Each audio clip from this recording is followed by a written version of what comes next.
Okey, Assalamualaikum dan selamat sejahtera. Selamat datang ke channel The Rizwan.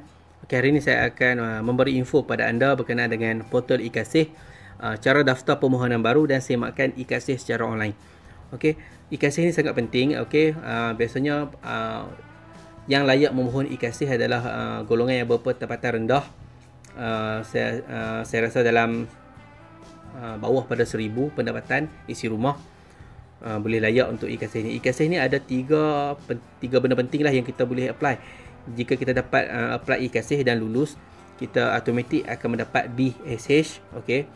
Kita juga boleh menikmati kemudahan iSuri, KWSP, dan yang ketiga kita akan dapat rebate RM40 daripada TNB. Okey, kalau bil elektrik kita bawah 40, kita dapat free lah.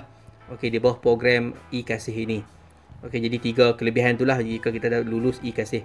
Okey, kita lihat seterusnya apa itu sistem e-Kasih. Sistem e-Kasih adalah satu sistem pengkalan data keluarga miskin yang diwujudkan di peringkat kebangsaan dan untuk merancang, melaksana dan memantau program kemiskinan oleh unit ICU daripada Jabatan Perdana Menteri. Okey, Bank Data Kemiskinan Nasional e-Kasih mengandungi maklumat mengenai kemiskinan bermula dari profil individu, program atau bantuan yang diterima oleh Ketua Isi Rumah KIR dan Ahli Isi Rumah AIR daripada agensi pemberi bantuan sehinggalah kepada permohonan bantuan dan pemantauan keberkesanan program bantuan yang diterima.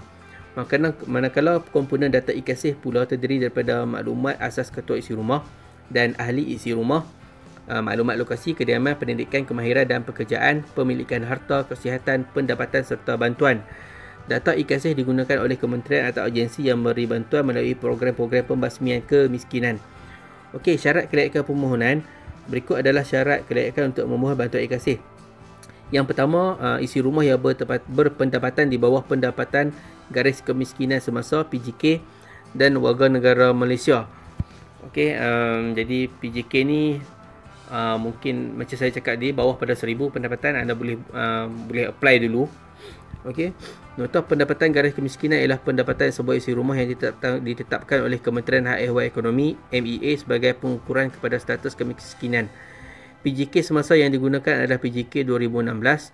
Ketua isi rumah KIR yang berpendapatan kurang 1,500 sebulan di bandar atau 1,000 sebulan luar bandar layak dan digalakkan untuk memohon. Okey, di sini jelaslah. Kalau yang tinggal di bandar berpendapatan 1,500 adalah kategori PJK, dan kalau duduk di kampung bawah 1000 kategori PJK. Jadi layak untuk memohon e-Kasih ini.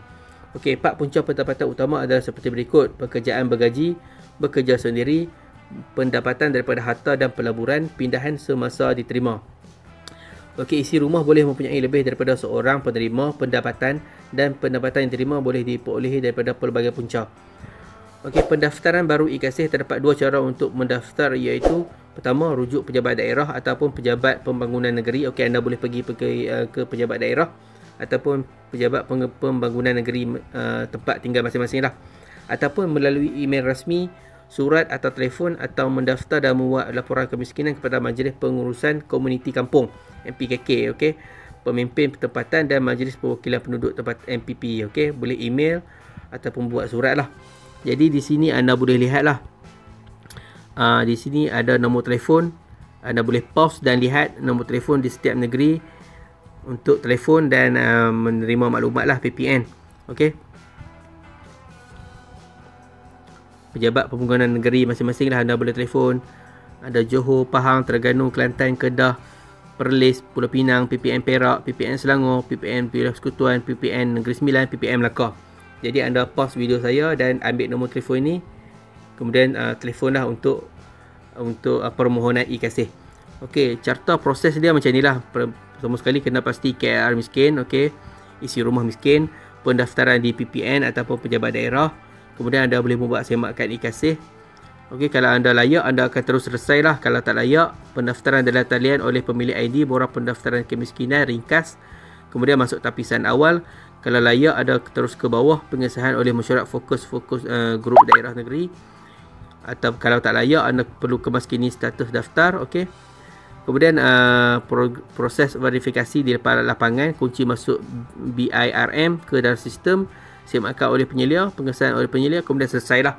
Kemudian kalau tapisan ini anda layak, anda akan dapat e-kasih. Okey, 4 status daftar e-kasih disahkan iaitu telah dibanci, disemak, dalam proses banci, ditolak, tidak layak dibanci, baru atau daftar terbuka, permohonan baru. Jadi kalau anda layak, anda akan disahkanlah. Okey, jadi mereka akan pihak PPN akan datang ke rumah masing-masing lah untuk menilai sama ada kita layak ataupun tidak mendapat program e-kasih ini.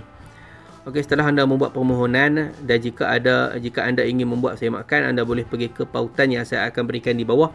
Kemudian anda hanya perlu masukkan nombor kad pengenalan dan anda klik untuk cari. Okey, seperti macam ni lah.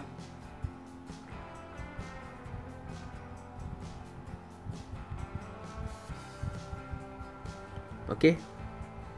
Saya akan berikan link di bawah, anda masukkan kad pengenalan dan klik untuk cari. Kemudian anda akan dapat lihat status anda lah, sama anda ada layak ataupun tidak lah. Okey, dia akan keluar disahkan ataupun disemak ataupun ditolak ataupun baru didaftar. Okey, untuk maklumat lanjut pendaftaran disemakkan e-kasih, anda boleh layari pautan yang saya akan berikan di bawah. Okey, semoga dengan perkongsian ini dapat membantu anda berjaya mendaftar dengan betul dan dapat membuat semakkan e-kasih dengan betul. Okey, jadi saya rasa setakat ini saja video saya. Kalau anda suka dengan video saya, jangan lupa subscribe, komen, like dan share. Assalamualaikum.